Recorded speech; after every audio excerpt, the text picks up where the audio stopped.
নবীজি মসজিদে হারামে প্রবেশ করলেন। সব নেতারা কলা পাতা কচু পাতার মতো থরথর করে কাঁদছে। হুজুর জিজ্ঞেস করলেন, ও কুরাইশের নেতারা, আমার কাছে আজকে এই ধরনের ব্যবহার তোমরা আশা করো? তারা বললেন, ওদের রূহ কি আছে ভিতরে? সব ঠোঁটের কাছে এসে গেছে। বলছে মুহাম্মদ সাল্লাল্লাহু আলাইহি ওয়াসাল্লাম, একজন উত্তম ভ্রাতা, একজন উত্তম ভ্রাতুষ্পুত্রের কাছ থেকে যে ধরনের ব্যবহার আশা করা যায়, আমরা সেই ধরনের ব্যবহার আপনার কাছে আশা করি। নবীজি বললেন, কুরাইশের নেতারা শোনো, তোমাদের ব্যাপারে আমি আজ সেই কথাই বলবো যেই কথা বলেছিলেন আমার ভাই ইউসুফ আলাইহিস সালাম মিশরের প্রেসিডেন্ট হিসেবে। তিনি সিংহাসনে বসা, তার সামনে তার ভাইরা যখন তাকে না চিনে, তার কাছে যখন এসেছে খাদ্য খাবার নেওয়ার জন্যে, উনি তো ভাইগুলোকে চিনে ফেলেছিলেন। তিনি ওই 11 ভাই যারা তাকে কুয়ায় ফেলেছিল, ওই 11 ভাইয়ের ব্যাপারে আমার ভাই ইউসুফ আলাইহিস সালাম যে কথা বলেছিলেন, তোমাদের ব্যাপারেও আমি আজকে সেই একই কথা বলবো। লা তাসরিবা আলাইকুমুল ইয়াউম, আজ তোমাদের বিরুদ্ধে আমার কোনো অভিযোগ নাই, তোমাদের বিরুদ্ধে আমার কোনো বিদ্বেষ নাই, তোমাদের বিরুদ্ধে আমার কোনো প্রতিহিংসা নাই। সবাইকে মাফ করে দিলাম। আবু সুফিয়ানকে মাফ করে দিলাম। আবু সুফিয়ানের বাড়ি যারা আশ্রয় নেবে তাদেরকেও নিরাপত্তা দিলাম। সুবহানাল্লাহ। রাহমাতুল লিল আলামিন কাকে বলে? নবী করিম সাল্লাল্লাহু আলাইহি ওয়াসাল্লাম অত্যন্ত বিনীতভাবে প্রবেশ করলেন মক্কায়। সাথীদের বললেন, আমার সাথীরা, আমার বিনা অনুমতিতে কোন বৃদ্ধ, কোন নারী, কোন অসুস্থ, কোন শিশু এদেরকে স্পর্শ করবে না, ফলদার বৃক্ষ কর্তন করবে না, আমার বিনা অনুমতিতে কাউকে নির্যাতন করবে না, গ্রেফতার করবে না। মানুষ সব বিছানাপত্র বগল দাবা করে কাফেরেরা দিক বিদিক পালাচ্ছে, দৌড়াচ্ছে। নিজেদের অপরাধ জানা আছে তো সমানে পালাইতেছে। নবী করিম সাল্লাল্লাহু আলাইহি ওয়াসাল্লাম দেখছেন এক বুড়ি 2-3টা বোঝা মাথায় উঠায়, ঘাড়ে উঠায়, পড়ে যায়। নবী করিম সাল্লাল্লাহু আলাইহি ওয়াসাল্লামের রহমতের নবীর দৃষ্টি আকৃষ্ট হলো। উঠ থেকে নেমে এগিয়ে গেলেন বুড়ির কাছে। বুড়ি, যাও কই? বুড়ি বলছেন, তুমি কোত্থেকে আসছো? তুমি জানো না আব্দুল্লাহর পুত্র মুহাম্মদ এসেছে সাল্লাল্লাহু আলাইহি ওয়াসাল্লাম। আজার উপায় নাই, কাফের যেখানে পাবে সেখানে কাঁদবে। আমি আমার নিরাপদ জায়গায় পালাতে চাই। হুজুর বললেন, আমাকে দাও বোঝাগুলি, তোমার একটু আউগিয়ে দিয়েছে। বোঝাগুলি হাতে নিলেন, পথ চললেন। কিছুদিন গিয়ে মহিলা বলল, এটাই আমার নিরাপদ জায়গা, রাখো। রেখে দিলেন। বুড়ি কিছু পয়সা বের করে বলল, নাও কিছু পারিশ্রমিক। হুজুর বললেন, না, আমি কোনো পারিশ্রমিক নেব না। বুড়ির চোখ এত বড় হয়ে গেছে। এই দেশে মানুষ মানুষের উপকার করে বিনা পয়সায়? আশ্চর্য। তুমি যে আমার পেছন থেকে মালপত্র নিয়ে কেটে পড়নি, এই তো আমার কপাল। তুমি পয়সা নেবে না, কে তুমি? আল্লাহর নবী বলেন, বুড়িমা, যার ভয়েতে তুমি কাবা শরীফের নিকট থেকে নিরাপদ জায়গা যেটাকে মনে করেছো এই পর্যন্ত এসেছো, আমি সেই মক্কা নগরীর আব্দুল্লাহর এতিম পুত্র নবী মুহাম্মদুর রাসূলুল্লাহ। বুড়ি বলছেন, মুহাম্মদ সাল্লাল্লাহু আলাইহি ওয়াসাল্লাম তোমার বিরুদ্ধে নেতৃবৃন্দ এত বাজে কথা বলেছে, আমরা ভুল বুঝেছি। তুমি এত উদার, এত মহৎ, আগে বুঝতে পারি নাই, জানতে পারি নাই। ভুলের মধ্যে ছিলাম, আমি আর কাফের রইলাম না, আমিও মুসলমান হয়ে গেলাম। লা ইলাহা ইল্লাল্লাহু মুহাম্মাদুর রাসূলুল্লাহ। নবীজি মসজিদে হারামে প্রবেশ করলেন। সব নেতারা কলা পাতা কচু পাতার মতো থরথর করে কাঁদছে। হুজুর জিজ্ঞেস করলেন, ও কুরাইশের নেতারা, আমার কাছে আজকে এই ধরনের ব্যবহার তোমরা আশা করো? তারা বললেন, ওদের রূহ কি আছে ভিতরে? সব ঠোঁটের কাছে এসে গেছে। বলছে মুহাম্মদ সাল্লাল্লাহু আলাইহি ওয়াসাল্লাম, একজন উত্তম ভ্রাতা, একজন উত্তম ভ্রাতুষ্পুত্রের কাছ থেকে যে ধরনের ব্যবহার আশা করা যায়, আমরা সেই ধরনের ব্যবহার আপনার কাছে আশা করি। নবীজি বললেন, কুরাইশের নেতারা শোনো, তোমাদের ব্যাপারে আমি আজ সেই কথাই বলবো যেই কথা বলেছিলেন আমার ভাই ইউসুফ আলাইহিস সালাম মিশরের প্রেসিডেন্ট হিসেবে। তিনি সিংহাসনে বসা, তার সামনে তার ভাইরা যখন তাকে না চিনে, তার কাছে যখন এসেছেন খাদ্য খাবার নেওয়ার জন্য, উনি তো ভাইগুলোকে চিনে ফেলেছিলেন। তিনি ওই 11 ভাই যারা তাকে কুয়ায় ফেলেছিল, ওই 11 ভাইয়ের ব্যাপারে আমার ভাই ইউসুফ আলাইহিস সালাম যে কথা বলেছিলেন, তোমাদের ব্যাপারেও আমি আজকে সেই একই কথা বলবো। লা তাসরিবা আলাইকুমুল ইয়াউম, আজ তোমাদের বিরুদ্ধে আমার কোনো অভিযোগ নাই, তোমাদের বিরুদ্ধে আমার কোনো বিদ্বেষ নাই, তোমাদের বিরুদ্ধে আমার কোনো প্রতিহিংসা নাই, সবাইকে মাফ করে দিলাম। আবু সুফিয়ানকে মাফ করে দিলাম, আবু সুফিয়ানের বাড়ি যারা আশ্রয় নেবে তাদেরকেও নিরাপত্তা দিলাম। সুবহানাল্লাহ। রাহমাতুল লিল আলামিন কাকে বলে?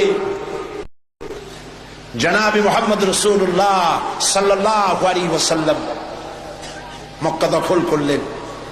তিনি যে যতগুলি যুদ্ধ করেছেন, কোন যুদ্ধই অফেন্সিভ ছিল না, সবগুলি ছিল ডিফেন্সিভ। যুদ্ধগুলো কি ছিল? আত্মরক্ষামূলক যুদ্ধ ছিল। তিনি আক্রমণ করেন নাই, আক্রান্ত হয়ে জবাব দিয়েছেন। তরবারি দিয়ে ইসলাম প্রচার হয় নাই, তরবারি দিয়ে ইসলাম প্রচার হয় না, ইসলাম প্রচার হয়েছে উদারতার ভালোবাসা দিয়ে। সেজন্য বলতেছিলাম, নবী করিম সাল্লাল্লাহু আলাইহি সাল্লামের যত যুদ্ধ হয়েছে, কোন যুদ্ধ আক্রমণকারী তিনি ছিলেন না, আক্রান্ত হয়ে জবাব দিয়েছেন।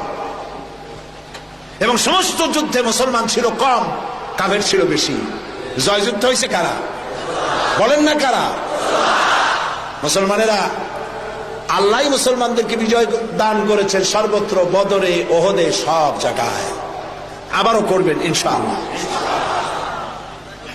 ফেজায়ে বদরে पैदा कुन फरिश्ते तेरी नुसरत को उतर सकते गर्दों से कतर अंदर कतर अब भी। বদরের মুসলমানদের মতো ঈমান যদি তোমাদের তৈরি হয়, আজও আকাশ থেকে কাতারে কাতারে ফেরেশতা আল্লাহ রাব্বুল আলামিন তোমাদের জন্য নাজিল করে দিতে পারে। বদরের মাঠে মুসলমান 313 আর কাফের তো অগণিত। সেইখানে একজন মুসলমান দাঁড়িয়ে বলছিল, ইয়া রাসূলুল্লাহ, আমার কোনো অস্ত্র নাই, ইসলামের প্রথম জিহাদ আমি কি নিয়ে যাব, একটা অস্ত্র দেন। হুজুর বললেন, আমার কাছে কোনো হাতিয়ার নাই।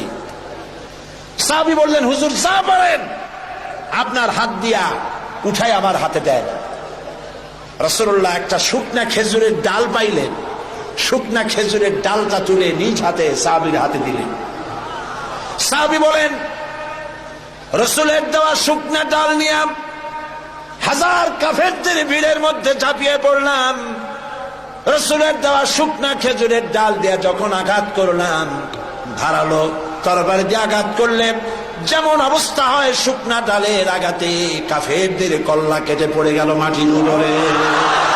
কোনো বুঝতে পারে নাই। আল্লামা ইকবাল বলেছেন, দস্ত দস্ত दरिया भी न छोड़े हमने, दस्तो दस्त दरिया भी न छोड़े हमने, बहरे जुल्मत पे दौड़ा दिए घोड़े हमने।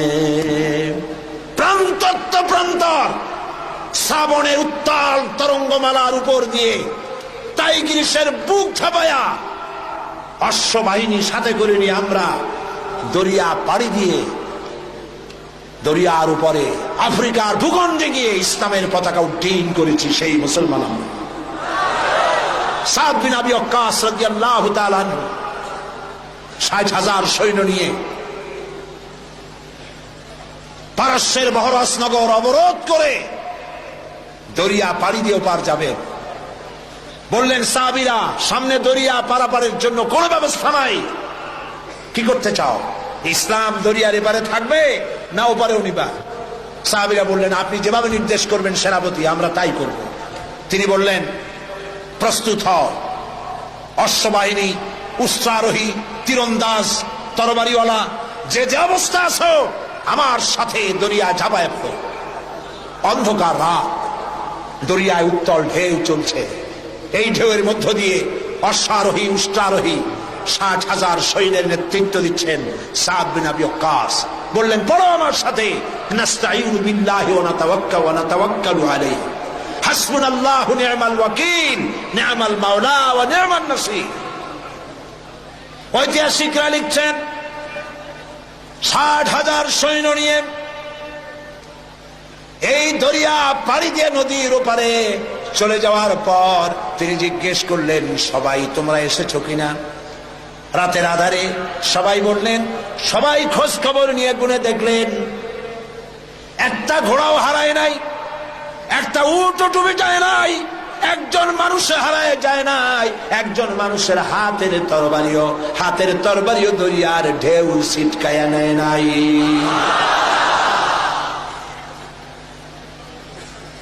আফ্রিকার গভর্নর বুঝতে পেরেছে মুসলমানরা ঢুকেছে।